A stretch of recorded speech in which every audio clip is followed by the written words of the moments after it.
Welcome back to Veterans Forum, a program by veterans, about veterans, for veterans and their families.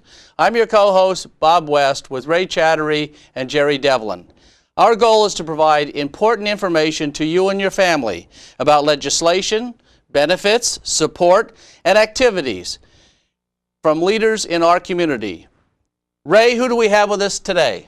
Today we have Mr. Howard K. Hodges, who is a Transition Assistance Advisor for Maryland from the Office of G1 Federal Contractor. Joint Force Headquarters, Army and Air, 5th Regiment Armory, Baltimore, Maryland. And the mission is he briefs, advises, assists, troubleshoots VA, DoD, state benefits, resources, services, or issues, including health care, education, compensation, and employment, primarily for but not limited to the National Guard. And just as a little background, Howard's the son, brother, father, nephew, cousin of career military officers with a nice background. Although he proudly states he was a non-commissioned officer himself, while in high school he spent 4 years at the Fork Union Military Academy in Virginia.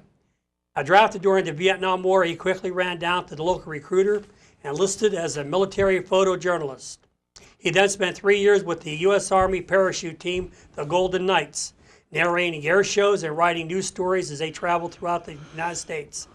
His last 23 years in the military were spent with the Maryland Army National Guard, primarily as an infantryman, that included deployment to Bosnia as a peacekeeper. Currently, he is a federal contractor working as a Transition Assistance Advisor, helping soldiers and airmen returning from Iraq and Afghanistan with their Veterans Administration, state and military benefits. Although he targets primarily Guardsmen, he will work with all reservists as well as any service member or veteran who asks for his assistance. I think we have a very good person with our show tonight. And welcome, Howard, to our show. Well, thank you very much. Certainly transition is important to all of us and to the families. They need to know what's going on. So why don't you tell us a little bit about the Transition Assistance Program here in Maryland? Yeah, I actually hate that title in many ways. I think it used to be called State Benefits Advisor, and they changed it because people were calling about license plates and hunting licenses and things like that.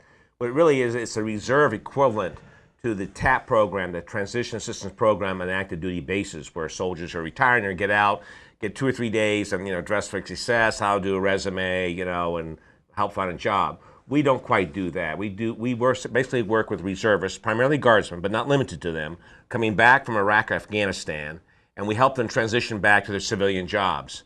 So we run what's called Yellow Ribbon Workshops.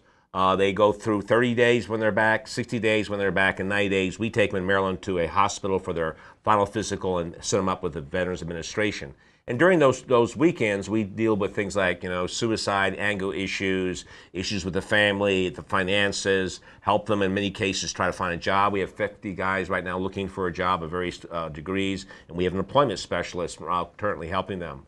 So the gamut of knowledge and benefits that I provide, I tell people, is a mile wide, but honestly an inch deep, because there's just too many things out there for me to try to find out all the details, and they may change. I might tell you what the price for the dental care is or for the medical health insurance, but it may change. Education, I used to brief that years ago, but now with the new post-9/11 GI Bill, the best GI Bill since World War II, they just had a new change in January that Obama signed into law, which won't come into effect until later on this year. So I've gotten to the point now where I do a lot of referring. So instead of giving you a website or an 800 number, contact me and I'll actually have you talk to the person that works that program, or certainly I'll get the information for you if I don't already know the answer myself. So it seems like when the troops rotate back to Maryland anyhow, that they would be somehow in contact with you and they all go through this transition program? Yes, ideally that's how it works. There is one TAA on every state in U.S. territory, including Guam and out in Samoa and in the Virgin Islands, Puerto Rico, that sort of thing. And 8 states have 2 because of the volume of veterans and Guardsmen. And because we found active duty troops, when they come back to a Marine base or an airfield or an Army post, and they get a lot of the support facilities right down the hall. Hey, Sam, you're not looking too good. Let's you and I walk on down, talk to the doc or talk to the chaplain, or you having some financial problems? Well, we can go to the finance office, go talk to them. They're scattered across the state of Maryland. Some of them are in the Eastern Shore maybe, and they've never, don't know anybody there. They're a couple hours from the nearest VA hospital or even a clinic maybe. And there's maybe nobody in their small town who's had quite the local experience, having been overseas. They can contact me, and if I don't know the answer, I certainly will get them to the person who can, provide them with the answer or the solution or help them, whether it's a VA claim that they're trying to appeal or to file. Of course, the VFW, the American Legion, the Disabled American Veterans, all those service organizations do a really good job, and I recommend any veteran that needs help go to them to file a claim to the VA. Or they have some question about their education benefits or whatever it might be. I'm a one-stop shop, so to speak, kind of like a general practitioner, if you may, of benefits.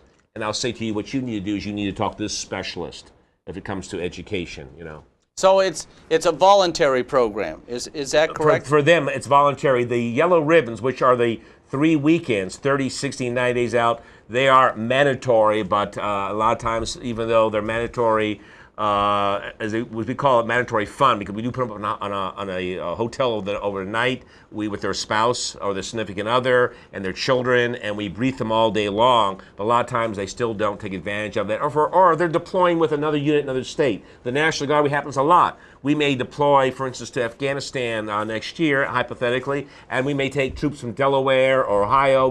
After we fill our quota, we'll ask nationwide any other troops that want to volunteer, and we get a lot of volunteers that way. So therefore, when they come back, they may go back to their state and hometown in another state, and they're not scheduled for the briefings that we have. Yet there's a TAA in that state who they can go to, who will give them the updates and the information they need. So not only are we talking about the sailor or the soldier or the airman or the Marine, we're also talking about their families who may want to contact you and say, I have a loved one, we're having some problems, we need some help. In fact, that's a good point. A lot of people who work with soldiers, therapists and chaplains and other people in the VA have told me that quite often it may be the spouse to say, listen, you need to go in and get some help. Or they're the ones that notice the change. No, you're not exactly the same as you were before you left. And there is a problem. And so a lot of times we do get that. And of course, we work with the children too as well. In fact, there's special camps that one program runs, not ours, called Operation Purple, and they run camps for not only soldiers whose children are deployed, but the special camps for soldiers of wounded warriors, or another special camp for soldiers of warriors who were killed in action. So they do have that kind of care. And I also work with veterans. Last year, when I was at a reunion for World War II veterans, I was talking to a Japanese American guy who wanted to know why he in California only got 50% disability, where the same battle he was in, he was just as horribly wounded as the rest of them, why his buddies in Hawaii got 100%. And he didn't want the money. He said, I'm 96 years old. Let the young guys keep it. He says, I want to know that I'm just as seriously injured as my friends were. And so I worked on that, and it was a situation where a decision was made in one locale that wasn't made in the other locale. So we work with veterans, families of veterans of active duty. I'm contracted out to take care of guardsmen primarily. Then I keep my eye out if I still have time, which I do, to work with reservists, primarily Army Reserve. I work with any of the other programs, active duty as well. I've got active duty calls, and the families of veterans or veterans themselves. Well, this is pretty interesting because this is a program not only for the veteran, but also you have programs for the veterans' families too. Absolutely. And you were talking about like camps for children. Tell me a little bit more. Where are these camps located? There's about, I don't remember the exact number, something like 62 camps in 42 different states or something like that, but the number keeps changing. They're having a little bit of financial problem because one of their biggest donors last year, after years and years of giving money, has sort of backed off on that program and a lot of others. He'd given like $50 million to military charities nationwide, and he just decided after 10 years that he'd done his contribution. So they're hurting a little bit this year, but what they're run by, let's say, Operation Purple Camp as a foundation that does it for the military. We also have one for the children at no cost, children of guardsmen, the Maryland Army and Air National Guard here in Maryland. We have our own camp, which is coming up sometime in June, and it's a sleepaway camp. And for children, I think, are 16 or older, they're allowed to be counselors in training. But for the younger children, I'm not sure. I think it's like 8 to 16 or something like that age, 8 to 13, not sure exactly. They have a program for them. It's a week-long camp, and it's a pretty good deal. Where's the camp? I don't know, because each year they rotate. They've had it at YMCA facilities in various places. I'm not sure where they're having it this year. They've had it at our military base, Camp Frederick in Reisterstown. It depends, I guess, from time to time. on where it's set up.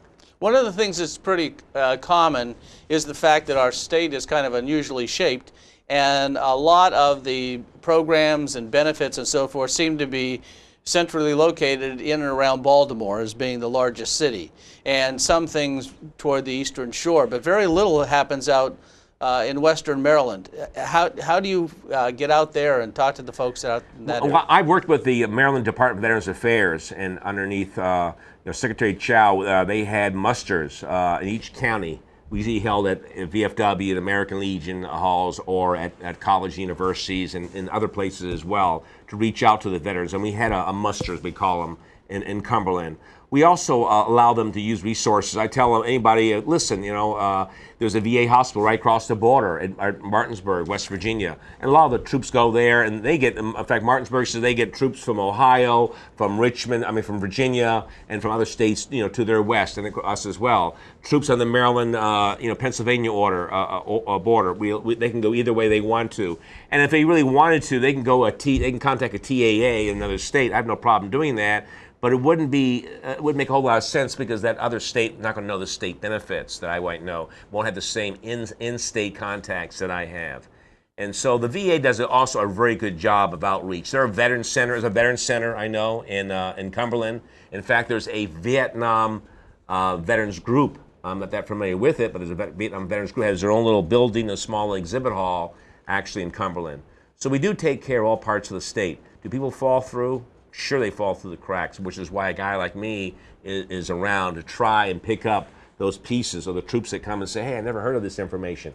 And by the way, I've heard that also from active duty troops who heard one of my briefings and said, how come we don't get this briefing in active duty?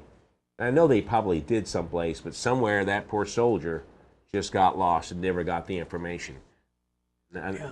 I think that's a big problem with a lot of the programs and benefits, and that's part of what we try to do here on this program, is let people know that there are resources available, but it's a two-way street. You have to reach out and ask somebody, because somebody's not going to just rap on your door and say, hey, I understand you need some benefits. The VA really is doing a lot better job with that. In fact, we're now coordinating with them that all the troops that have come back, taking our list of the troops that we know deployed, and the list of the troops that they've got enrolled in the VA hospitals, and we're now getting to the point where we're matching those lists. And then those people are being sent notices saying, hey, listen, we're not your father's VA. Things have changed. And the VA underneath General Shinseki has really reached out. He's got a program now, I think we're year 4 of a 5-year program, to try to eliminate homelessness. They're really trying to process these claims. We have a serious backlog in claims right now, because they can't hire yet all the manpower they need, trained manpower to process these claims. So people do, and a lot of times people wait. They said that the Vietnam era, one homeless shelter said it was about 6-7 years before they really heard from the Vietnam era vets. And these OIF, or I'm sorry, not to use an acronym, Afghanistan and Iraq, or OIF vets, they are now showing up already on the street. So they need to be contacted now, reached out to now. And one thing you mentioned, Howard, earlier is that, the Marine Corps has the Marine for Life program. Now, if we had a young Marine who we thought was could we turn him over to you to help? Sure, I'd help him. Right. Even though he was a Marine, I'd help him. Yeah. Okay. No, I'd gladly help a Marine. Right, because we do have the Marine Reserve units still, going back and forth. Yeah, but mostly Army. But we do, with gentlemen coming out, and the Marine Corps League is really involved with the Marine for Life program, and every detachment in the state has a local gentleman who is a Marine for Life representative, and then we have the gentleman at the state level that coordinates the whole state. Well, all the services have programs. The Air Force has, I think it's called the Wingman program, where you sort of watch out for your buddy in case he has any kind of problems. And the Marines have their own Wounded Warrior Regiment, right, that they run a little bit differently. So Marines like to sort of encapsulate themselves in their own community and do a lot of things on their own, and good, right, programs as well.